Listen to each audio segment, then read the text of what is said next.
Hi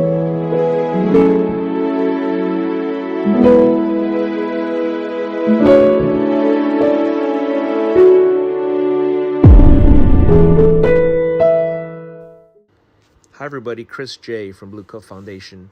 I was recently on a separate podcast called War Stories. I was on there with Tom and Chuck, and we pretty much spoke about, war stories. It's kind of in the name. This is a awesome podcast, and it feels very, very real. Kind of like you're just hanging out after work, having a cigar or a whiskey, and talking about the different incidents that have happened that day or in the past, and just kind of hanging out. It's kind of like a cool little hangout with some really good stories. So take a listen. I hope you enjoy and support their podcast. Welcome to another episode of War Stories. I'm Tom, and again, filling in for John is Chuck. What's up, dude? Hey, man, what's going on? Just out here at the house, right down the street from you. That's the funny part. We're in separate houses, but we're down the street from each other. Yeah. Just because for scheduling sake, it's so much easier. Yeah. Believe it or not, I'm still remodeling my house. I know. It's great. It's the never-ending remodel, right? Getting close. Yeah. So John is still out. Charlie's Chuck has been filling in. I forgot you like to go by Chuck. And we have a friend of Chuck's here, which is Chris. How are you, Chris? Good. How you guys doing? Good. As Aaron likes to say, I'm living the dream with my eyes open.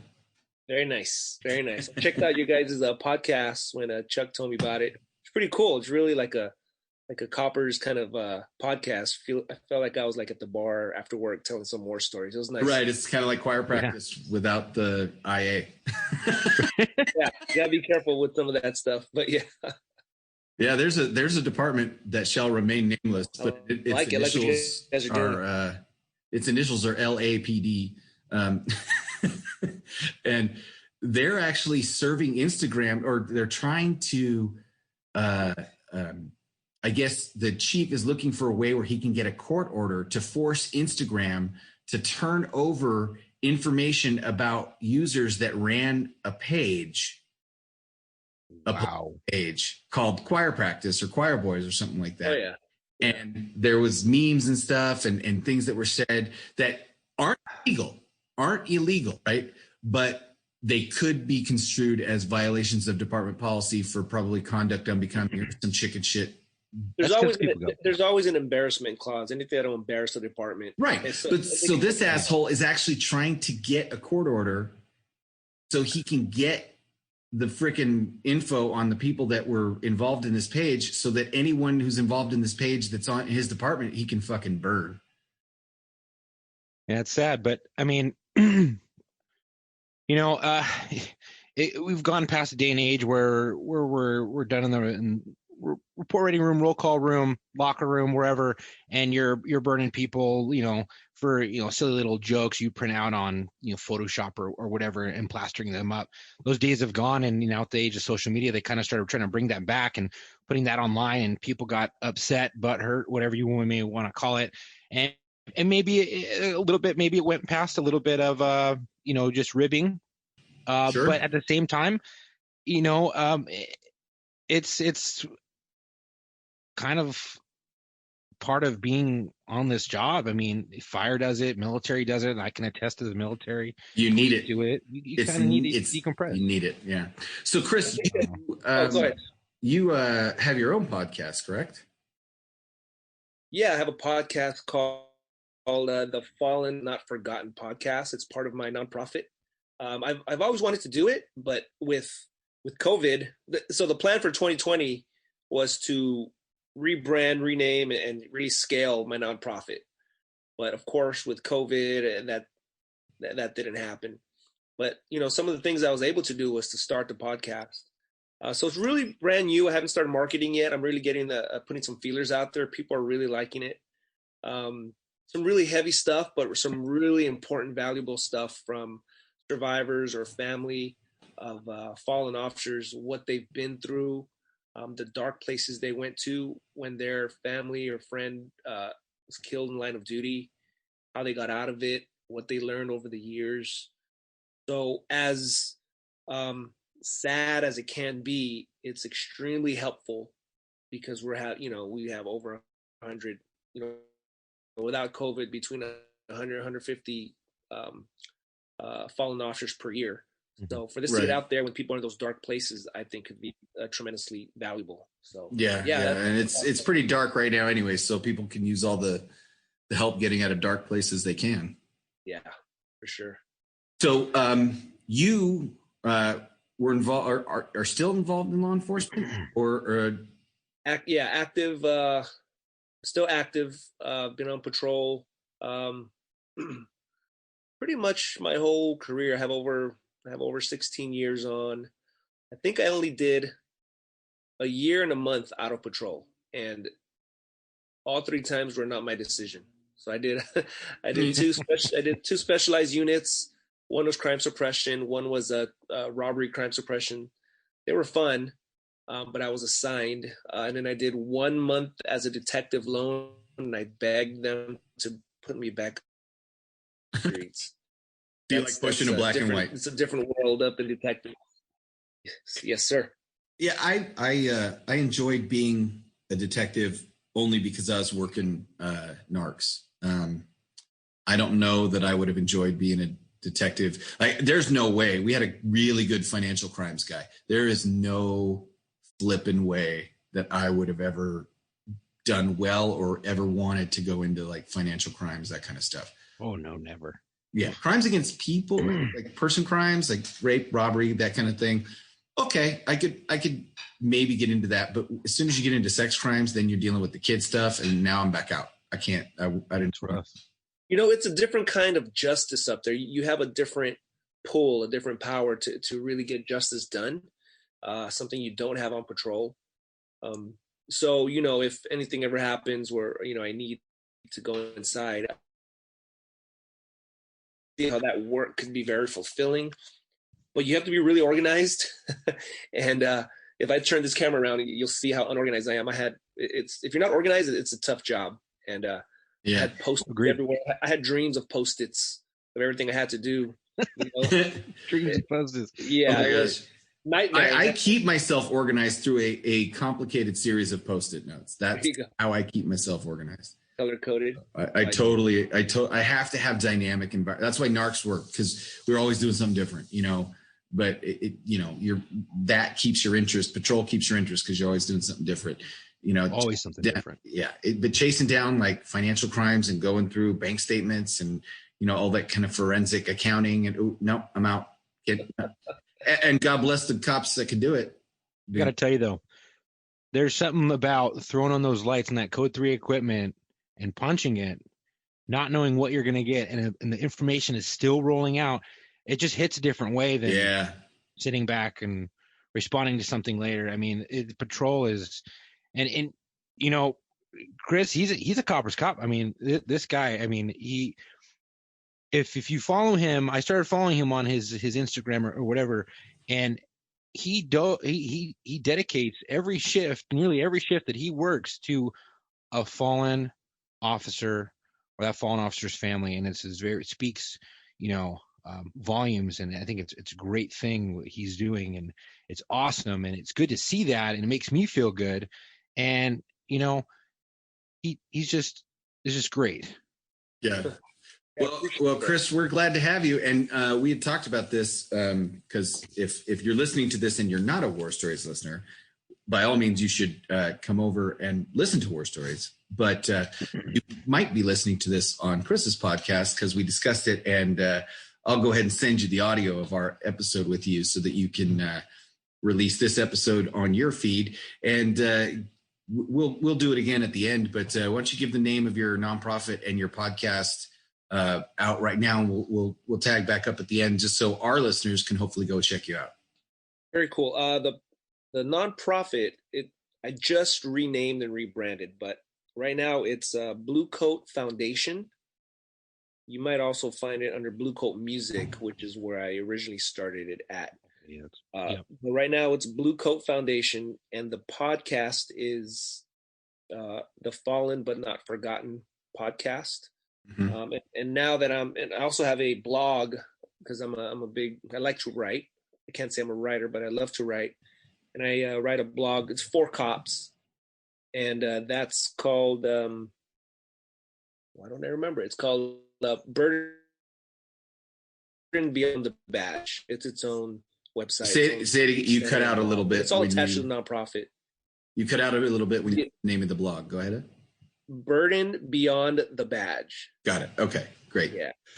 So you're here with us for an episode of War Stories. And for your listeners, this is basically police officers, firefighters, and veterans getting together to tell the stories that we don't typically talk about with anybody else who hasn't kind of been there, done that. So, Chuck and myself have certainly been there, done that. So, Chris, the floor is yours, man. What's your story? Man, I was trying to think of stories, and there's so many, and some of them are like, well, I can't tell that one. Nothing illegal, obviously, but just stuff that public's not ready to hear. Like some stories are too personal, and other stories you're like, yeah, people understand that. A little embarrassing. All right, well, I'll let you guys decide. Do you guys want to hear the shit story, the perfect pit, or the guy that felt no pain? Well, I'm always down for a shit story, but I was about to say, let's hear the shit, but but a guy that felt no pain is a good place to start. So let's start there. It was literally a cold, rainy, windy morning. Oh, here we go. It was a dark and stormy night. Baywatch. I promise it was rainy. And call comes out in our area, but we're still in the roll call line getting our equipment. So we just kind of rush out of there. Everybody else is taking their time to go to it, obviously. And so as we're headed over there, we're not driving fast because of the rain. And more details come out. So it ends up being a 211 robbery. Apparently somebody's robbing somebody of their puppy. So as we go up the hill, we see it comes out as robbery of a puppy. Yeah. Lady Gaga's dog walker or something? No, this is years ago. So it's weird because as we rolled up, some lady's like, she uses the whole body of the elements to describe what's going on. She goes, "It's happening over there. He's using force or fear to take their dog." I'm like, "What is this, IA? What the heck's going on?" So that made it a little more like, why are you using criminal elements to describe this to me? Yeah, it was weird. So as we roll up, we see three people kind of nonchalant talking. From my vantage point, the van is kind of covering the suspect. He's actually just in his underwear. Couldn't tell that at that exact moment. But it looks like they're just hanging out, talking. So we don't jump out with too much excitement. But as we get closer, like, the guy who's naked is holding this kid kind of by the neck area. And there's a girl there who's pointing and saying, "Help, help." And we're like, "Hey, you okay?"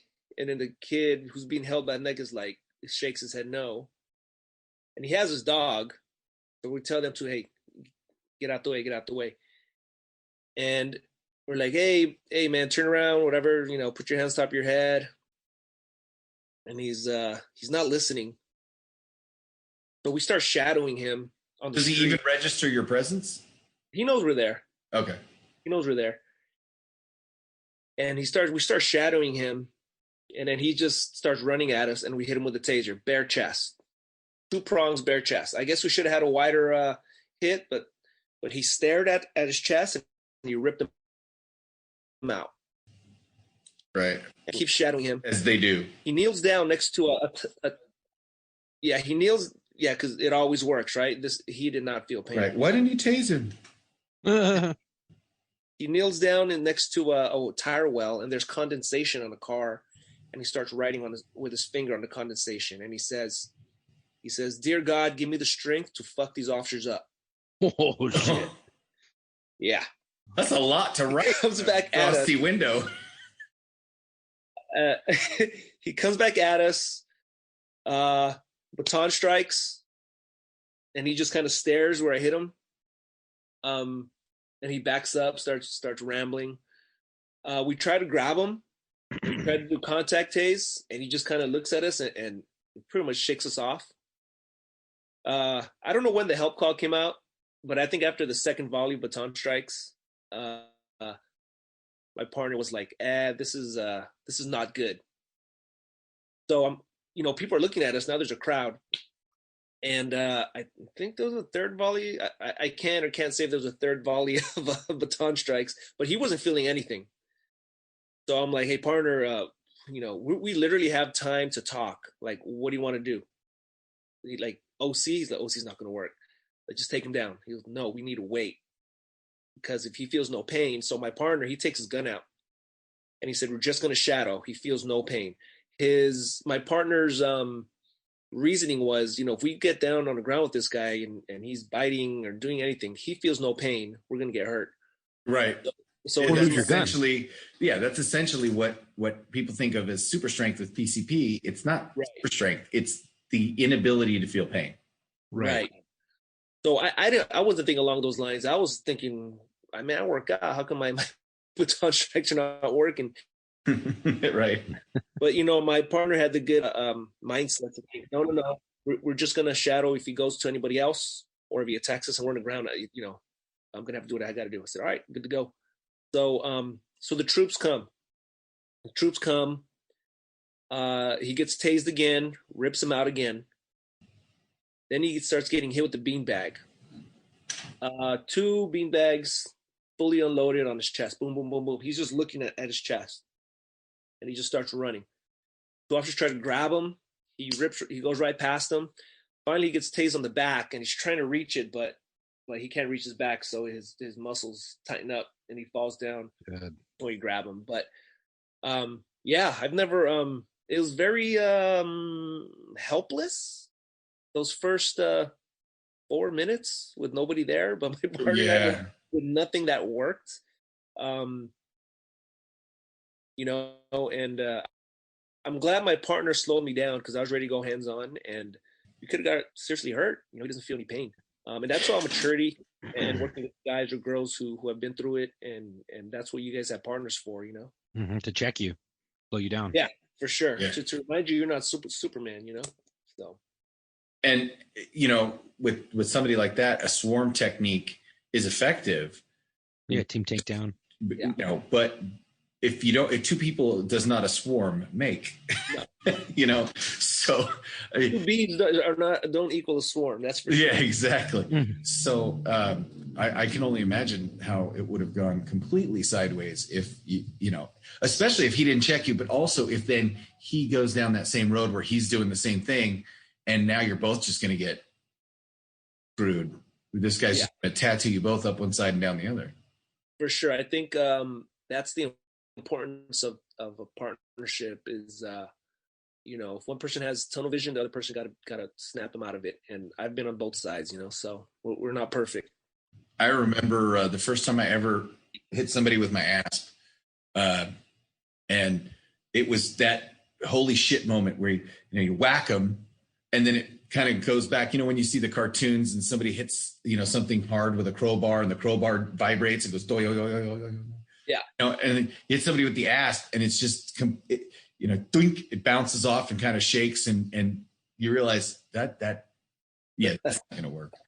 On probation, I had a training officer told me, why the hell do you carry that thing? So I took it off. He goes, no, leave it on. You're going to use it this month. And it's not going to work, and I'm going to let the guy kick your ass. So I used it. It didn't work. He didn't let the guy kick my ass, but it didn't work. Yeah. So I switched to a wood straight stick right after that. I have it in my war bag to I don't know. Only reason why I keep mine on is one, in case I get into a categorical, that way I'm covered for all my equipment. Yeah, God forbid you shoot somebody and don't have your asp on you. Yeah. So what's interesting is I've had that same argument, and I've mentioned it to people now And with young guys like you, it seems to have caught on a little bit better. But I would You guys like me? Yeah. All right. You guys like the same age? Oh, are we? Yeah, he looks way younger than I do. That's because you have a beard. Oh, that's true. And I'm gray. He moisturizes though. Yeah, that's true too. So anyway, I would tell them I had partners that didn't carry pepper spray. And I carried it. I carried the small can, but I carried it. And I basically said it's for, dogs, right?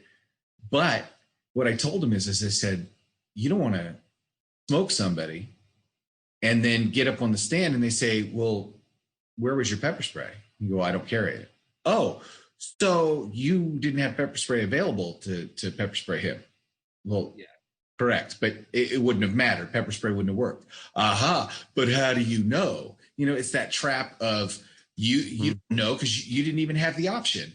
So having the option there and then saying, no, I had the option and I knew it wouldn't work, fucker. Yeah. Actually, I never take my PR-24 off. Even when I sit down, when I jump fences, it's always on. Yeah. It's always on. That's another training officer who, what's the word? Scared me shitless. Made sure I had it on me at all times. Right. Yeah. So it's always on. So now we got to hear the shit story. You want to hear the shit? Yeah. How shitty was it? I'll tell you another one once we're stop recording. But I could tell you this one. This one's a good one. Okay. Let's see. We get a call of somebody threatening to shoot the president with an AK-47 at the McDonald's. They watch again, daytime. The first question, was the president at McDonald's? Well, we didn't have enough info at the time. We don't know. Maybe. So we're headed over there. Thank goodness I wasn't the primary unit. Don't you love that when you get to go play, but you don't have to do any paper? Or you just like, what do you want to do? I'll be more than happy to play. Or something like this for sure. So this lady, this 5150 homeless, I've seen her many times. Poor thing actually, right? She's just not all there and she's homeless. But she's yelling, I'm gonna kill the president, I'm gonna kill the president. She's like, making hand gestures. And we're like, okay, this is what we got. Big lady. But she has, she handcuffed herself to a big heavy luggage. I don't think there's AK in there, whatever, right? So now you have a bunch of cops around her. Like, calm down, man. We just want, we're gonna talk to you, She's like, no. She turns around, her back faces towards us. And then she lifts her shirt. We can't see her front waistband. And she puts her hands in her waistbands. Now the guns come out. Right. No guns were out before that. And now all the guns are out. Like, what the heck? And she starts rubbing herself. Like, pretty, vigorously? Vigorously is the word. Oh, shit. It was a sternum rub. A little too low, but a sternum rub. She brings out 2 handfuls of shit and starts caking her face with it. Oh, fuck. She does it 2 or 3 times. Oh, just cake. I would have thrown up. She just caking it. I look around and there are tons of cell phones pointing at us. I'm like, oh my God, if she wasn't handcuffed to that luggage and she runs after us, I'm running. There would have been a bunch of video of this lady in pursuit of coppers with a bunch of shit in her hand. Right. Can you shoot? I don't know. Can you? You decide. Fucking biohazard. That's gross. Yeah. You get pink eye for sure. That shit. It was like totally caked on her. Like you could see the chunks. And I don't know how. Cheat corn? I don't know. I don't need a description of it. I don't know how quickly flies know. Flies were on her in like half a second. So I'm gonna go out on a limb and say flies were already on her. Possibly. Yeah. or at least in her general vicinity. She starts gagging and she puts herself on the ground. She can't take it. Oh well, that's shit. Damn. I look around and there's a couple of P1s there, a couple of probationers, and I'm like, all right, I'm glad this is not me. Ambulance gets there and you're like, you got a crime? Like, no, they got to take her. They just put drapes over her and they put a mask on way before COVID. And I was out. They put her in the ambulance and that was it. That's disgusting. Yeah, you're welcome. That's terrible business. At what point, though? I mean, like, I could just imagine if she goes in her pants and she pulls out handfuls of shit. Because first of all, I mean, was it there already? I don't know. She did it 2 or 3 times, and each time was just a massive pile. Or did she create more and then go get it like each time, or was there just anyway? I don't think I need the answer, but I don't know. And I think, why would you reach I guess you could scoop it from the front. Yeah. But then the point at which she's 51:49 and a half and starts rubbing it on her face, but she puts herself on the ground because she can't take it. I'm thinking of that moment where, crazy as she is, the shit actually gets on her face and she goes, this was a bad idea. I'm just going to lay down and let them wash me off. That was horrible. It was bad. How did it smell? Oh, I didn't smell it. I would have thrown up. Oh, you couldn't smell from where you were standing? Yeah, I was like 4th unit there. I didn't need to be there. You're just like, I'll let the boots stay up there. Yeah, you want to take this one for? There's plenty of people. There's plenty of training officers with probationers. Yeah, that's that P2 dog luxury, No, not at all. That's when, as a boot, you pray that there was another boot that fucked up worse than you that morning, because if you pissed your FTO off that morning and then you showed up, you were going to buy that call and he was going to make you clean it up unless some other boot had screwed his FTO over worse. She got handcuffed, so I would have. I'm sure they threw it away. I would have thrown those cuffs away. That's fucking gross, man. There you go. Fuck. How's that for a war story? Yeah. Yeah. You. I reused the cuffs. I mean, I'm a cheap son of a bitch, so I had to hose that some of the bitches off and be like, hey, we're good. Little simple green. Fuck it. Oh man, that reminds me of I'm going to kind of preview one of our upcoming episodes is 2 of my old partners. Right. And we loved working together. We all came out of the academy within 6 months of each other. We all got off FTO within 6 months of each other. And we just loved working together. We do summer graveyards all summer long and just hook and book. Right. Well, at one point, Adam, he's been on the show. He took 4 rounds of 357 at point blank. It was pretty intense. Oh. But one night, Adam, and we'll tell the story in depth when he gets on the show, but basically he lured me over to his car because I could hear when I was getting into work for swing shift, he was, already working. So he takes this girl, she was at the gas station and she's an F. So for those of you who don't know what that means in California, it's drunk in public. And he brings her, I can hear her screaming in the background and he goes, wanting custody, female, time and mileage. I'm headed to the station. He gets back to the station. He goes, hey, can you watch her for me? I said, what do you got? He goes, oh, this blonde chick with fake tits was running around the gas station. You should check her out. And I'm like, really? He goes, yeah, she was pulling her dress off at the gas station. Da, da, da, da. And so I'm watching his prisoner and he turns the dome light on and walks away. And I see that she's like 60 and cut like leathery. It was like something about Mary time, only she thought she was, and she was like, her dress was hiked down and hiked up. So it was just a belt at that point. And she had her legs up on the partition and she had one leg on the left side and one leg on the right side. And she's screaming and screaming. And I'm like, I looked at him all, you fucker, you knew she was old and naked? And he's like, yep, you're welcome. And he just walks in the station.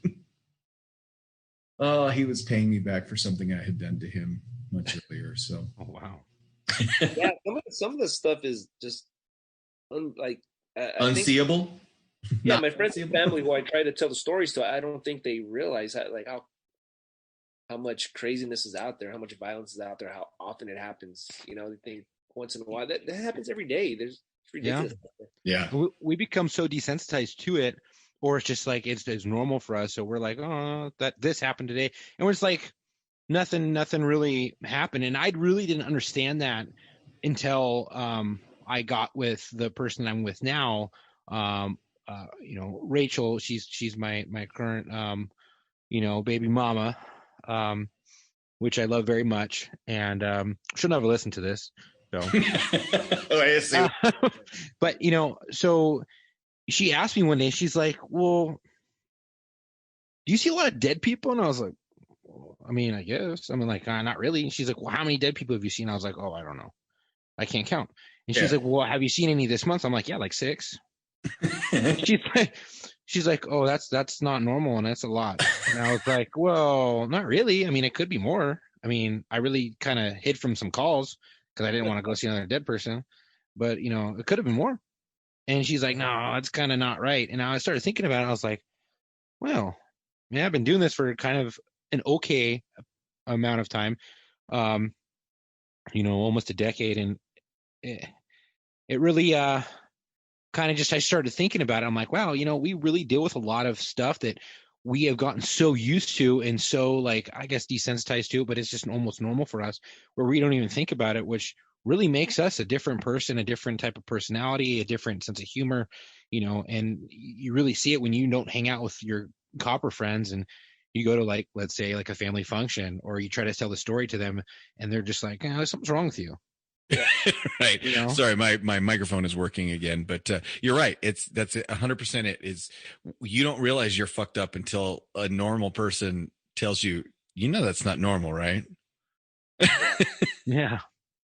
But I guess but what's funny is because my dad was a cop, your dad was a cop. Like I was raised in a household where it was normal. So even then, like my FTO used to joke that I came out of the training car with 2 hash marks on my sleeve, just because, it was kind of like been there, done that. Nothing. He said nothing fazed me.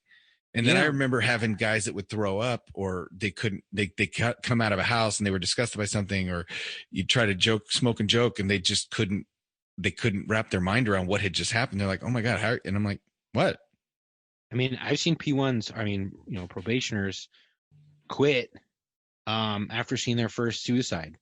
I mean, it's they're just not ready for it. But fuck, my dad was CHP and CHP whatever, but he's seen a lot of dead people, right? Oh yeah, they see a lot of dead people crashes, dude. I'm telling you, the crashes that they have come home and the stories he's told me, I'm like, dude, if I never have to see a quarter of the shit that you've seen, I'll be just fine. Like it's just disgusting. And I used to spend the Saturday mornings with my dad when I didn't have anybody to watch me. He had to work on the weekend. There was no one to watch me. I would spend all day at, the Antelope Valley station for CHP in his roll call room, looking at old Mad video or old Mad videos on VHS. Red Asphalt. Red Asphalt. And these storyboards that they had made, like some 4th graders diorama project of just dead people. Yeah. And I'd be like, oh, that's cool. What happened to that one? And he's like, oh, funny story. That guy was drunk and tried to get out of the car while I was going 40 miles an hour and ran himself over. Oh, cool. What? Right. Yeah, I can't do dead bodies anymore. I'm getting softer. I used to that happens though. I used to take pictures of them and everything, and I think that what did it for me was one of the bodies. What didn't move on me, but like we're not supposed to go handle a dead body investigation by yourself as right. as an LCAR, right? But for some reason I did. It was Watch 3 and graveyards, and I was looking for this guy's ID and I saw his wallet in his back pocket. So I moved the sheets, and as I moved the sheets, he his eyes were open and he was stiff, and I found out later, right? He tilted, but air came out of his So it sounded like he went like that. Zombie. I Why does this stopped. heart attack have a gunshot wound to the head? Yeah, I know. I became like numb. I just walked out slowly. I just paused my brain. I called the supervisor and I told him the story. My sergeant was laughing hysterically. It was anyway. He was laughing hysterically, and he's like, "You dummy! You're not even supposed to be at these by yourself. You know, like You're here now." Yeah, like I'm not going back in there. But I think ever since then, like I can't really deal with the bad stinkers anymore. And I've been lucky to have some good partners who let who go in there for me. But I can't. The smell. No, like that. The worse they smell, the harder it is. Like that's just 100%. Like, I refuse. I refuse, dude. I will not. I will stand my ass outside and be like. Sometimes, I mean, what if there's nobody else? You know. Yeah. Well, then you have to. I was second on stick, and we knew that it was going to be a dead body, but we had to clear it. And I gagged. My buddy behind me like pat me on the back, like, "Come on, senior, just go outside." Like, I turned around. I got to test myself again. I don't know. We're gonna get plenty of them, So we'll see how the next. So, do you guys remember the movie The Rock? There's a scene where Nicolas Cage is diffusing one of the chemical weapons, and they had just dropped something on a bad guy's head. I want to say it was like an air conditioner or something, microwave. I don't remember. Anyway, crushed the guy's head, but as he's diffusing the bomb, the guy's body is twitching, right? And remember a little bit, yeah. Right. And then at one point, while the body's twitching, he looks at Sean Connery and he goes, "You've been around a lot of dead people. Is that normal?" Yeah. Right. And I've had those moments. I remember going on, so we had a group home, and all of the waterheads who were, weren't living at home, but they were too non-functional to live on their own. They lived in this group home, and somehow the staff was like Swiss cheese security because these guys would get drugs, and whatever they wanted. Right. So we go in there, and one of the residents had died, and he was like a cockroach, his hands had curled up at his chest from the what do they call it? I can't remember. No, it was before that. It's when you start to die and the medics told me what it is. Posturing. That's what it is. Posturing. Oh. And, he's laying there. He's dead. He's postured and he's in full rigor. And I call the deputy. Deputies comes out to do the death investigation because they're the coroners. And as I'm looking at this dude, foam starts to come out of his nose, right? A little bit, and it looks like he has a piece of cotton in his nose. And I'm like, oh, yes. And then it grows and grows. Then it starts to come out the other nostril. And seriously, like a bubble bath or, something. He just has this thick white foam coming out his nose. And it was that moment for me where I'm like, you've been around a lot of dead bodies. Is that normal? Well, he's foaming up. Do we need to run? And he goes, no. That's, opiate overdose. That's common if, the lungs are now filling up with mucus and air and all this saliva and all this other stuff, fluid. So it just starts to bubble out of the lungs as foam. And now I was like, oh, all right. And then it was no big deal. But that did fucking freak me out a little bit at first. I'm like, why is that dead body foaming up like Mr. Bubble? Yeah, that's gross. That's weird. So yeah, I mean, we could talk about these all day because I've had one that popped as we hit the door. What the fuck? Oh, because the gas was trapped inside. Yeah, so I was a P1, but they had another P1 go up the ladder, the FD's ladder, because he had the gun. He looked inside and he's like, yeah, dead guy right by the door, big guy. They couldn't get in through the window, so we had to push it open, and he popped. Oh, it was weird. I mean, the smell and the stuff that came out.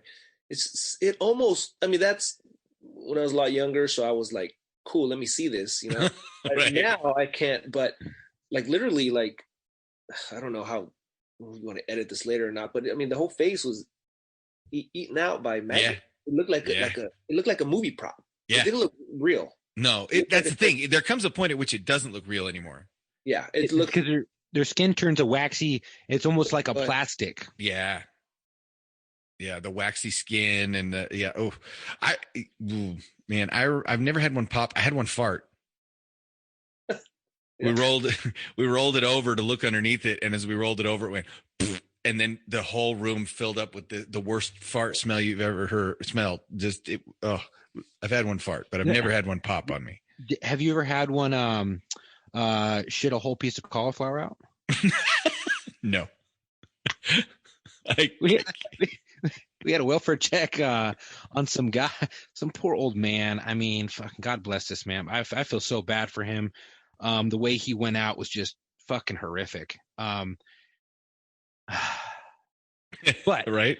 So he was going to church every Sunday, and he'd just been starting to go to church. And this young thing who was taking him to church all the time, Had a boy. would come like every Sunday or so, or Friday, or whenever they went to their church mass. And she would come pick him up. Well, she came to pick him up the previous week, and no answer. So she's like, "Well, that's weird. Well, maybe he just didn't want to this week." Next week, he doesn't answering phone calls. He doesn't answer his door. She calls us. We're like, okay. When we get there, the door's open. We're like, well, the door's open. She's like, yeah, I ended up getting the key and opened it. I think he's dead. And I was like, oh, okay. So the welfare check turned into a dead body investigation real quick. We walk inside, and he had probably been dead for about, I don't know, a few days. But it was cool in there. The AC was on, so no bad smell. He was just kind of like mummifying. I don't know.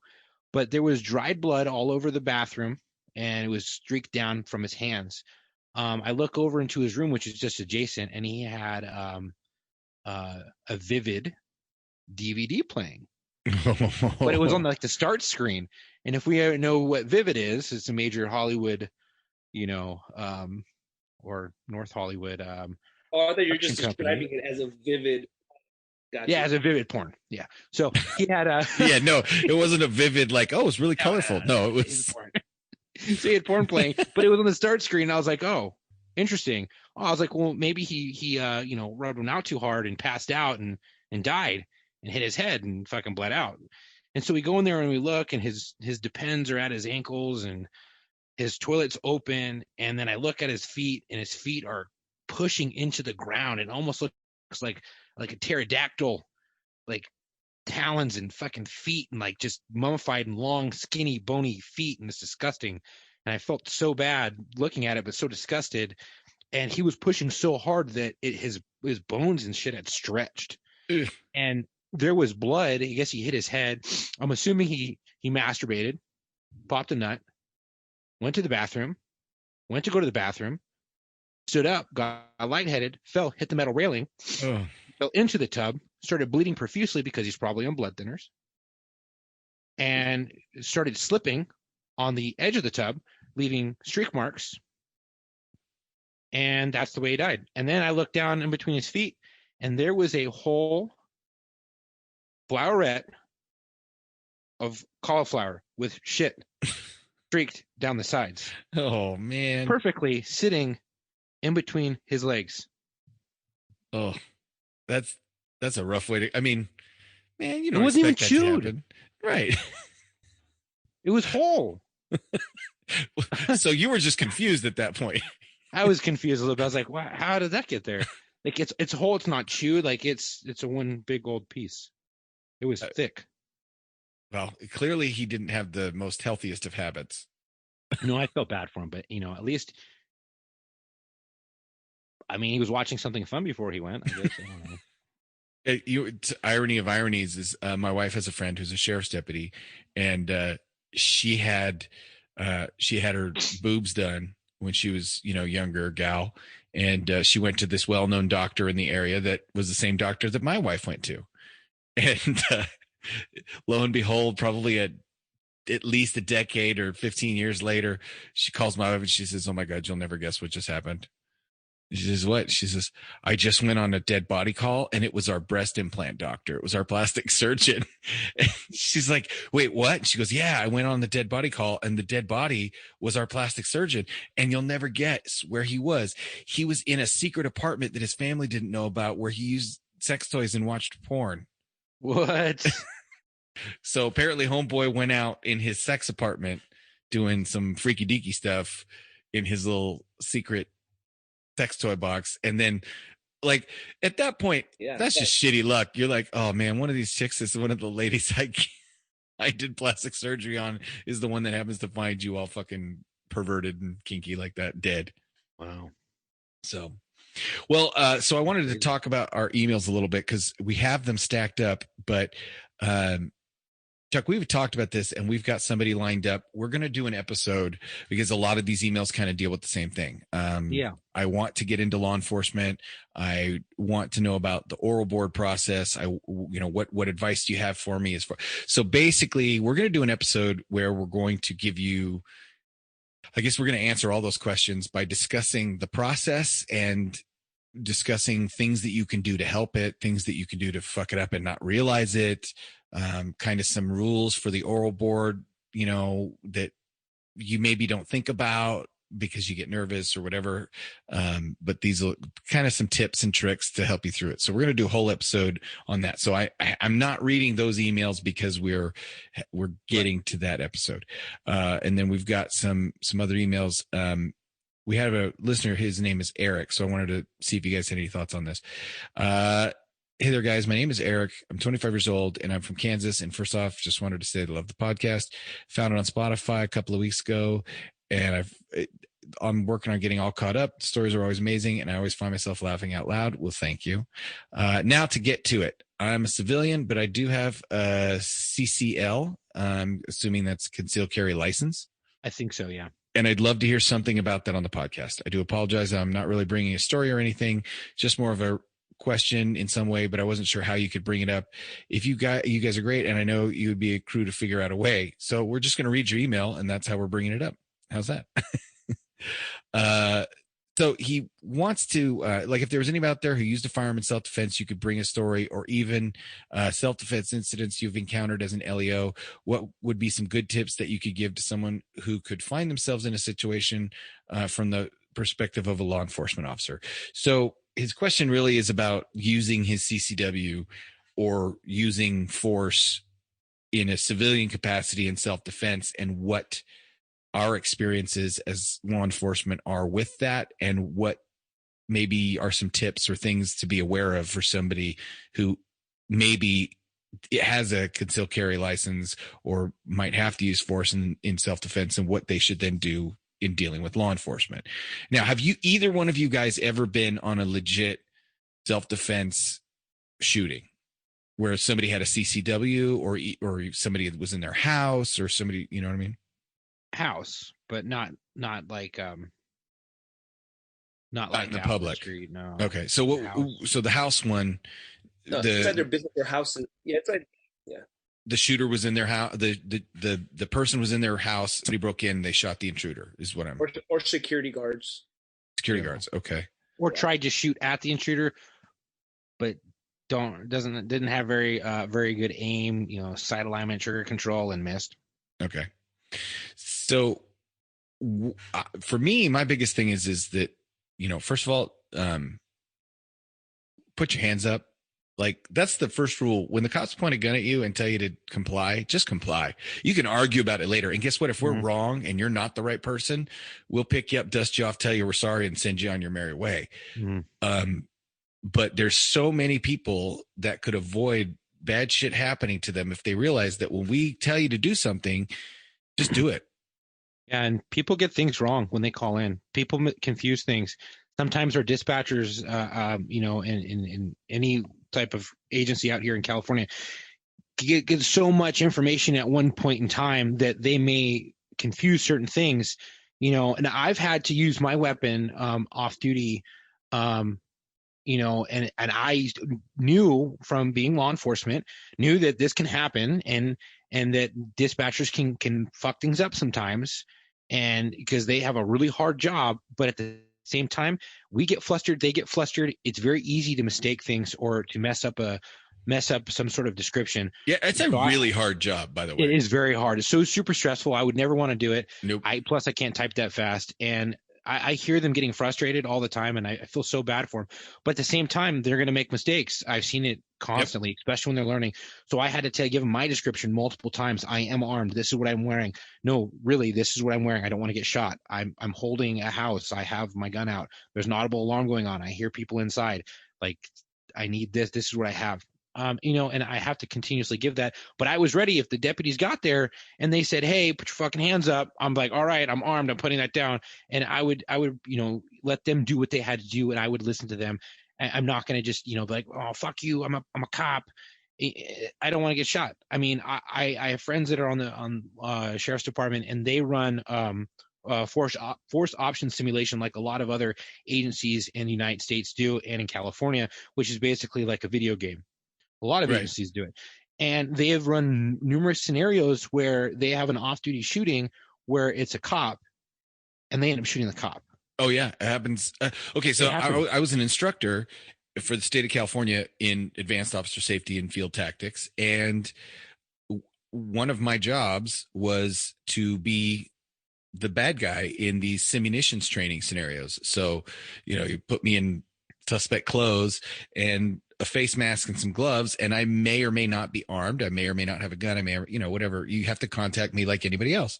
And we had different scenarios we'd put people through. And one of them was they get dispatched to shots fired, man with a gun. And when they get there, what they don't know is that I have, in one hand, I have a firearm, and in my other hand, I have my badge.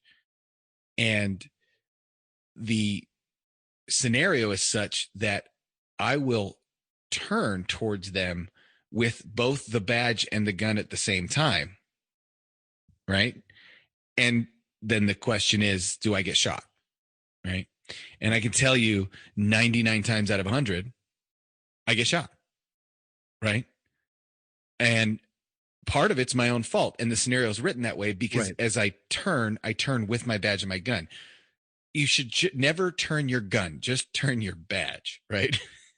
Yeah, and if anything, holster it or put it on the ground. Yeah. Once you're done using it, I mean, unless you're holding someone on the ground and they are still fucking moving, and you're trying to get them help or whatever, and you can hold, you have to verify, be verbal at what you have. Hey, friendly, like whatever you got to do, but understand that we don't know you. We don't know who you are. You don't have a badge. If you do have a badge, fucking say something. If you don't, we're going to tell you to drop that. We're going to handcuff you and we're going to dust your ass off later, but we need to figure out what we have, and don't get offended if we have to put hooks on you, because if we put hooks on you, it's for our safety, your safety. Yeah, I don't know you. Come on. Yeah. I mean, you put it on the ground, listen, put your hands up. Don't back talk. Just do what you got to do.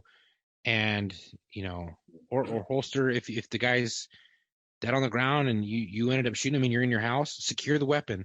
Put it back in the safe. I don't know. Put it on the ground. Don't fucking touch it. Yeah. If you don't have to have it in your hands when law enforcement gets there, don't. I think Go ahead, Chris. A lot of those that advice is great for like if you're at home and stuff like that. But I think the best advice is, unless it's life or death, literally, and you're not like with your kids or things like that. Yeah, I can tell you horror stories about that. Like, don't just be a good wit. That's the biggest thing. Because when you think about why do we practice tactics, it's because we are always on the lag side of things. We're always reacting. So our tactics close that time span of our reaction as best we can, but we will always be a step behind. Mm-hmm. Given that we have a partner, we have ammunition, we have a bulletproof vest, we have a radio to call a freaking helicopter if we need to. When you're out there, whether you're a off-duty cop or just somebody who has a CCW license, you don't have none of that. So not only are you have none of those tactics, you have none of the reinforcements, you don't know if your gun's going to jam, like you have nothing. So unless you have to save a life, yours or somebody else's, and even then, if you're with your two kids, you can't not take action. You have to be good wit. I mean, cops go through 7-8 months of the academy.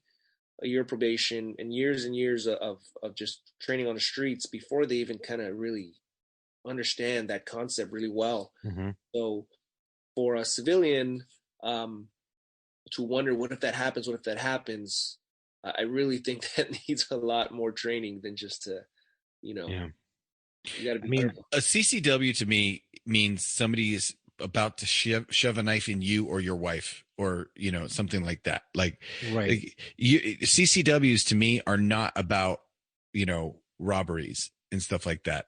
Because hey, I can tell you what, as a cop, there might be times where I would be in a bank. I mean, nobody goes in a bank anymore, but when we did, there might have been times where I was in a bank and I might not have done anything if the bank was being robbed, because I could see the situation would be only aggravated by me, drawing down and trying to take this guy into custody by myself inside a bank with a bunch of civilians around. So you're right. In those scenarios, it's just money. Be a good witness. Right. And I don't want to, these words to get like if I get an off-duty shooting tomorrow and they use this podcast to like twist my words or anything, but in all the scenarios I play in my head as practice, I tell myself if I'm drawing out to shoot, not to prone somebody out. Off duty, if I'm drawing out, right, this guy's getting blasted. Right. I'm not drawing out, so let me catch the bad guy today. Right. I'm not going to be putting my, exactly. My gun is not there to go on duty and take enforcement action. You don't have hooks. I mean, what are you going to do? What are you going to do? And then you can take it, and he's going to have time and opportunity to do something. You'd be surprised how many coppers do that, man. It's scary. Yeah. Well, I mean, Chris, I'm sure you've seen the video. It was about that off. I think it was a sheriff. He was off duty, and we saw it in the academy, and I'm sure you've seen it, where he was out with his daughter, out at some sort of I think it was a store, like a food store, grocery store, I think. Yeah. Yeah, and he goes out there and he sees a robbery suspect walking with his daughter. He takes his daughter to the car, puts her behind the wheel of the car. He comes back. I think he has a revolver. He comes out. They come out. He identifies themselves. They get into a shooting. He puts the suspect down. Suspect fires around, goes through the car, hits his daughter, kills his daughter. And he is the one giving the training on the video of off-duty tactics. And if you're going to pull your gun out, you're going to pull it out to use it, but you need to make sure you don't have your family or whatever with you. And if you do, this is what could happen. Yeah. My old man knew a guy who was in a stop and rob, and somebody tried to stick it up when he and his wife were, my dad's friend and his wife were on their way home from a dinner, stopping off to get a bottle of wine or something. And so he decides to take action, and his wife gets shot and killed. It can happen. I mean, I was with my son one day, and we were at the Stater Brothers, and I saw a robbery go down, an Estes robbery. I mean, they straight up, like 44 turns into a robbery because they kicked the shit out of the manager outside to get away. And they hopped in the car, and I was like, there's nothing I can do. I mean, my son's like, oh, you going to get him? I was like, I can't, buddy. Like I've got you with me. Another car came up out of nowhere, and it was a layoff vehicle. Two guys get out, kick the dude, and kick the dude, and kick the manager, and the manager flies off, and they get up and they take off. I'm like, so if I would have gone up there, not known about the layoff car, come up, try to take this person into custody, next thing I know, I'm getting hit from behind, or I'm getting shot, or I'm getting stabbed because I wasn't aware of my surroundings. Yeah. And I have my kid with me. Yeah. What am I going to do? It's like, there's sometimes you have to be a good witness. And sometimes, if you're by yourself and you weigh those options and it's a life or death situation and you decide to take action, you better fucking take action. Well, and that was one of the things my dad, and I adopted this with my kids too, is I had a signal. And I'll tell you what my dad's was. My dad told me, he says, son, if something happens and I have to pull my gun out and use it, I'm going to fake a heart attack. He says, if you see me out and about and I start, something bad's happening and I start to have a heart attack, don't touch me. Don't get anywhere near, just back away. That is your cue that something's about to happen. And I have to, he said, it would only be in the worst case scenario, but that's your cue. And I said, okay, Dad. And I just, and I had something similar with my kids, and, you discussed it ahead of time. God forbid that's something that could happen, but you have to really set that line in the sand of, you know, and if it doesn't rise to the level of I'm saving somebody else's life, then you really need to consider, do you even need to be doing it at all? Just because if like they always show cops in a bank and the bank gets held up and one of the cops goes, I'm off, like what was Point Break, right? The guy's like, I'm a cop, you know, and he pulls his gun and he gets shot and killed. Yeah. It's also the same thing when cops point a gun at somebody off duty and they say freeze. And you go, well, fuck you. At the point that I have to point a gun at you off duty, I'm not going to say freeze. I'm going to shoot you, because that's the only reason I'm going to be pointing a gun at you off duty, is that I need to shoot you. Yeah. Or, you know, or you're losing consciousness and that you're right. Some guy's attacking you out of nowhere and it's your last option because you feel like you're going to die. Right. You know, and you're going to lose conscious. I mean, but for people who have CCWs and stuff like this, think about this. It's great you went out and got a CCW. I applaud you. I firmly believe in the Second Amendment and right to bear arms and all that stuff. Yeah, an armed society is a polite society. Yes. I believe in it very much so, but at the same time, you're not bound or covered by any type of qualified immunity. Yeah. Well, neither will you guys soon. Right. Yeah, I won't be a cop if that happens, because then you open yourself up to so much liability and civil complaints and all this other stuff, and it would drive me out. I would lose my house. Well, and also if you do get a CCW, go train. You have to, absolutely. Go train. What you know, it's not enough to become proficient at target shooting and then stick a gun down your waistband. That's not when you're going to be using it. Yeah, and you got to be proficient with clearing fabric and clearing, you know, drawing out from the waistband. Right. Also practice proper trigger control and finger discipline, so you don't shoot your pecker off or femoral artery in your leg. But you got to understand, if you're getting ready to use that gun, know that you could be opening yourself up for some sort of liability, and just weigh those options out before you take action. And obviously, if you need to save someone's life or your own life, and it's immediate life or death, do the right thing. But at the same time, know your surroundings, know who you're with. If you have your kids, be a fucking good witness. Unless you think this is just you can't not take action, and you can't live with it. And if you can't do it, then fucking take action. But have a plan set in place, especially if you have your kids, like Tom said. And many of us have the same cues. Like, hey, if I say car, that means go to the fucking car. Don't argue with me or get out of here. That means go to the car. Don't argue. Just listen and leave. Yep. Once I know you're safe and you're clear, you may hear some things. If you hear screaming, yelling, just keep going. Here. Yeah. Don't come back. Don't come back. Because that's happened too. Well, I hope that answers your question. And we'll get to some more when we get that episode. But Chris, I appreciate you coming on. We like to dedicate every episode to either a fallen brother or sister, veteran, firefighter, or police officer, and we always give our guests a chance to do that. So if there's anybody you'd like to dedicate your episode to. Yeah, I did not know him. Officer Anzora, Los Angeles Police Department. Chuck, they get the name right? Only because I don't know him. From Newton. I do not know. I can look it up real quick. Yeah, I believe it's Officer Anzora. He was holding traffic after I'm going to speak police jargon, but after it was already code 4 apparently at a following of a code 37. So a felony stop and an officer's holding traffic while they're doing the investigation is what's happening. And he's standing and he gets hit by another car. Just an accident. Yeah. Not a DUI driver or anything like that. And I reached out to some friends who work that division, and they kind of told me the details that don't need to be spoken about. But he didn't make it, and he wasn't doing anything quote unquote heroic. You know, he wasn't in a shootout. No, he was doing his job. What we all do every day. We hold a corner. Yeah. We hold a corner. And his name is Officer Jose Anzora. Yeah, you got it right. Exactly. Yeah. Well, Officer Anzora, we've got it from here, rest easy, brother. Chris, go ahead and give the name of your foundation and your podcast out again. Yeah, it's going to be Blue Coat Foundation. and the podcast is the Fallen But Not Forgotten podcast. And where can people listen to that?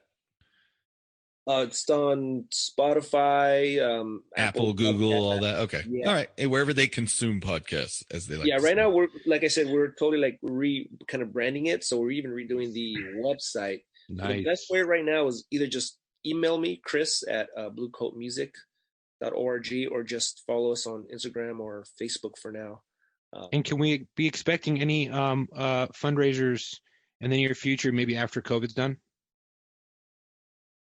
Did you say fundraisers? Yeah. Yeah, 100%. I'm actually looking at venues now. A couple of our staple events. One of them is Inked in Honor, where we donate tattoos to family and friends of fallen officers.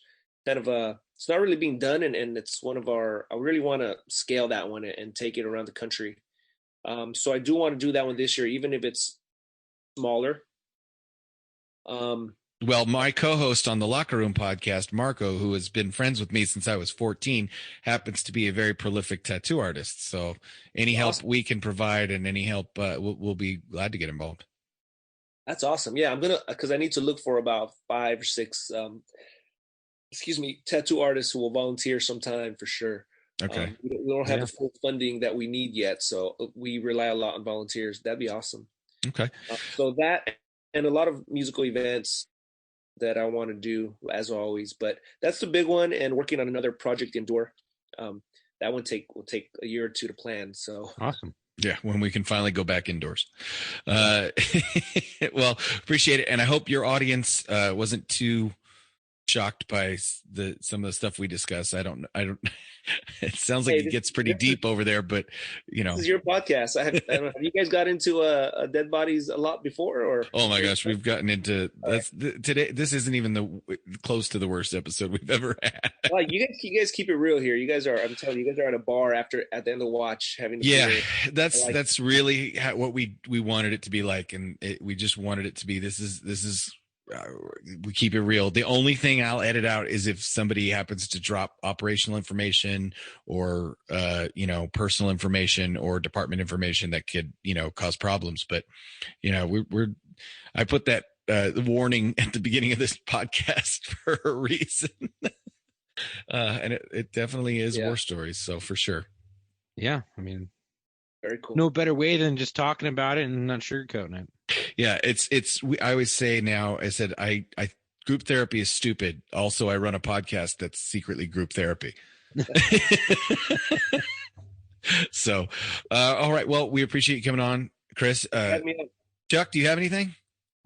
Besides the case of the red ass over remodeling your house?